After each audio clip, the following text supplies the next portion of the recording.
बिस्मिल्लाहिर्रहमानिर्रहीम, अस्सलाम वालेकुम। मैं हूं शफ़क़त अली और आप देख रहे हैं मेरा यूट्यूब चैनल। 5 रोज़ बाकी और कह सकते हैं कि उल्टी गिनती शुरू हो चुकी है और इस हुकूमत के लिए ऊपर खुदा है और नीचे आखिरी उम्मीदें हाफ़िज़ यानी कि जनरल आसिम मुनीर से वाबस्ता। और मामलात इस वक्त मिन्नत तरलों तक जा पहुँचे हैं, सिफारिशों तक जा पहुँचे हैं, लेकिन कोई उम्मीद नज़र नहीं आती। पंजाब की सूरत हाल आपको मालूम है कि 11 जनवरी को एतमाद का वोट वज़ीर आला पंजाब ने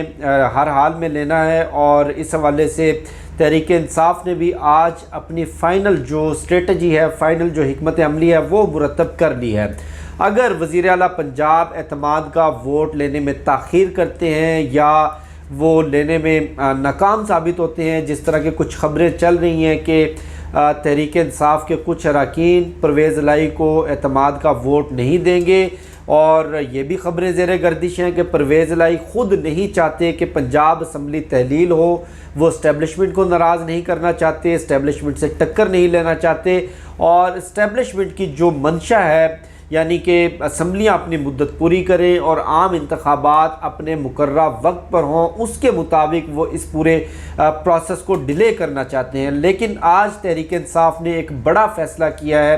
कि अगर असम्बली की तहलील में या एतमाद के वोट लेने में कोई रुकावट आती है या कोई मज़ीद ताख़ीर होती है तो इज्तिमाई इस्तीफ़े दिए जाएंगे पंजाब असम्बली से। और जैसे कि आपको मालूम है कि मुस्लिम लीग नून ने पंजाब असम्बली में स्पीकर और डिप्टी स्पीकर के ख़िलाफ़ जो अदम एतमाद की तहरीक जमा करवाई थी वो गुज़श्ता हफ्ते उन्होंने वापस ले ली है। इस वक्त सूरत हाल ये है कि पंजाब असम्बली में स्पीकर भी तहरीक इंसाफ का है, डिप्टी स्पीकर भी तहरीक इंसाफ का है, और 180 अरकान सूबाई असम्बली का ताल्लुक़ भी तहरीक इंसाफ से है। और मुस्लिम लीग काफ के पास 10 वोटों की अक्सरियत तो नहीं कह सकते, कुछ भी कह लें आप, 10 वोट यानी कि 10 MPs मुस्लिम लीग काफ के पास हैं और परवेज़ इलाही वज़ीर आला पंजाब हैं। अगर तहरीक इंसाफ अपनी हमायत खींच लेती है तो ना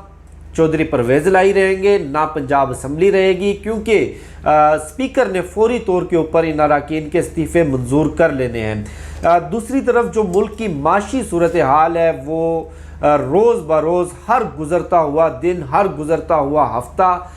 तशवीशनाक एक छोटा लफ्ज़ है, आप कह सकते हैं कि कौमी सलामती का एक बहुत बड़ा ख़तरा बन चुकी है। जो माशी सूरत हाल और जो डिफ़ॉल्ट का ख़तरा है, डिफ़ॉल्ट तो टेक्निकली हम कर चुके हैं क्योंकि इस ख़जाने में 5.55 करोड़ डॉलर यानी कि 5 अरब 55 करोड़ डॉलर रह चुके हैं ज़र मुबादला के ज़खायर, जिसमें से 3 अरब डॉलर सऊदी अरब के हैं, कोई 2.5-3 अरब डॉलर चाइना के हैं, और अगले हफ्ते मज़ीद 1 अरब डॉलर की पेमेंट करनी है। और ये अगर पेमेंट्स ताख़ीर का शिकार हुई तो पाकिस्तान तकनीकी एतबार से तो डिफ़ॉल्ट कर चुका है, वैसे भी पाकिस्तान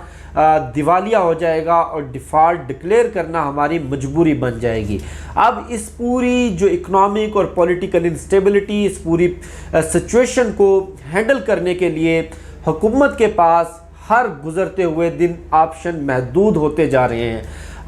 आज जो हमारे नए army chief general Asim Munir साहब हैं वो सऊदी अरब के दौरे पर हैं। कल उनकी डिफेंस मिनिस्टर के साथ मुलाकात हुई। आज तवक्का ये की जा रही है कि उनकी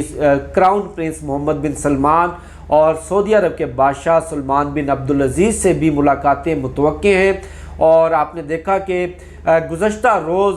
हुकूमत की जो माशी टीम है, वज़ीर ख़जाना इसहाक़ डार और उनके साथ डॉक्टर आयशा गौस और वफाकी वज़रा, उन्होंने बड़ी धुआंधार प्रेस कॉन्फ्रेंस की। और ये वही इसहाक़ डार साहब हैं जो इक़्तिदार में आने से पहले, वज़ारत ख़जाना मिलने से पहले दावे करते थे कि दूध और शहर की नहरें बहा देंगे, डॉलर को वो 200 से नीचे ले आएंगे, और पाकिस्तान में जो माशी अदम इस्तेहकाम है, पाकिस्तान में जो माशी मसाइल हैं उनको जादू की छड़ी हिलाएंगे और ये सारे के सारे मसाइल हल हो जाएंगे। बहरहाल मिफ्ता इस्माइल साहब भी अपने इंटरव्यूज़ में बता चुके हैं कि किस तरह उनके ख़िलाफ़ साजिश की गई, उनको हटाया गया। और ये वही इसहाक डार साहब हैं, जब पाकिस्तान वापस आए ना तो डॉलर कम हो सका, ना ज़र मुबादला के ज़खायर जो रोज़ बरोज़ नीचे आ रहे हैं उनको इस्तेहकाम मिल सका, ना माशी सूरत हाल बेहतर हो सकी, ना महंगाई कम हो सकी। और जो इंडिकेटर्स हैं, जितने भी इकनॉमिक इंडिकेटर्स वो आपके सामने हैं। कल मौसूफ ये फरमा रहे थे कि अगर अल्लाह ने चाहा तो सऊदी अरब से हमें कैश इनफ्लो 3 अरब डॉलर से ज़ायद का मिल जाएगा, और जिसके बाद सूरत हाल कंट्रोल में आ जाएगी। और इसी तरह तोक्का ये है कि चाइना से भी जो माशी इमदाद है वो मौसूल हो जाएगी। आपको याद होगा कि जब PDM की हुकूमत अदम एतमाद के बाद इक़्तिदार में आई तो पूरा एक जत्था, एक गोल बनाकर ये सारे लोग सऊदी अरब गए थे, और वहाँ पर जाकर इन्होंने इसी तरह का कशकोल और इसी तरह की भीख मांगने के लिए कोशिशें की थी, लेकिन एक धेला भी ना मिल सका। उसके बाद तुर्की का दौरा किया, कतर का दौरा किया, मुत्तहिदा अरब अमारात का दौरा किया, लेकिन कहीं से भी अरबों डॉलर तो दूर की बात, तमाम अरबों के आगे हाथ और झोली फैलाने के बावजूद चंद रियाल और चंद टके भी इनके हिस्से में ना आ सके। अब सारी की सारी तवक्कुआत इनकी जनरल आसिम मुनीर से वाबस्ता हैं कि आपको मालूम होगा कि उनकी अपॉइंटमेंट में भी जो सबसे बड़ा मेरिट और प्लस पॉइंट जो मद्देनज़र रखा गया था वो यही था कि उनके अरब ममालिक के साथ बेहतरीन ताल्लुकात हैं, और जो अरब ममालिक की सियासत और उनके जो शाही ख़ानदान हैं उनके साथ इनके बेहतरीन ताल्लुकात हैं, ये समझते हैं वहाँ के मामलात को। अब उनको भेजा गया है और फरमाया ये जा रहा है कि अगर अल्लाह ने चाहा तो अरबों डॉलर वहाँ से मौसूल हो जाएंगे। अभी वो मौसूफ हमारे जो वज़ीर आज़म हैं वो ये फरमा रहे थे कि मैंने चीन के वज़ीर आज़म से बात की, और चीन के वज़ीर आज़म ने ये बताया कि मैंने आपकी सिफारिश की है IMF की डायरेक्टर से,